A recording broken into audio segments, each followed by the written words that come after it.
when I think about that Tim Hortons situation, I think about, if you're watching the video, you can see there's a point in time where if the lady comes in and it seems like she's upset about whatever she's upset about because there's no audio, at that point, when you realize that if you're that person in that situation, if you're the young person, that the person is yelling, the only thing to do in situations like that is to,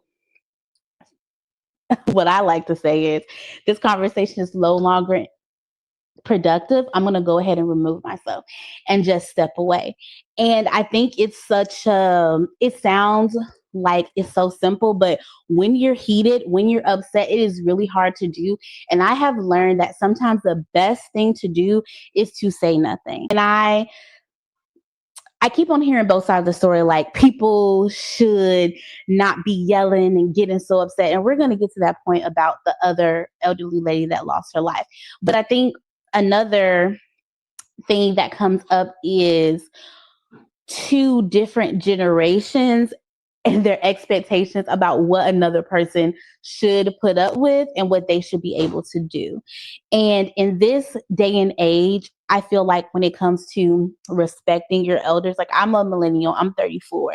There are some things that some of the elderly women come in and do. And could I correct them? Could I tell them you're wrong and stuff like that? For sure. But I don't under the guise of respecting your elders. And I feel like anyone who's under the age of 25, that whole shift has changed. And sometimes I feel like it's changed for the better in some sense. But I think it's like, I think boomers and Gen Zers are very similar because both have to be right all the time and both can't just let the other person have it, for a lack of a better word. They don't know how to be like, you know what, I'm going to just let you have it.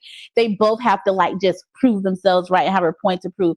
And I noticed that a lot with a lot of my Gen Z technicians and the elderly people, they have a really hard time communicating with them. It's like it really is a struggle. And I think that that is the bigger picture that we're seeing all the time.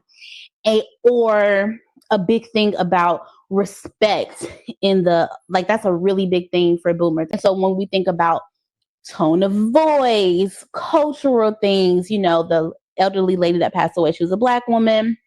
The other person was white. So all of that plays a role too.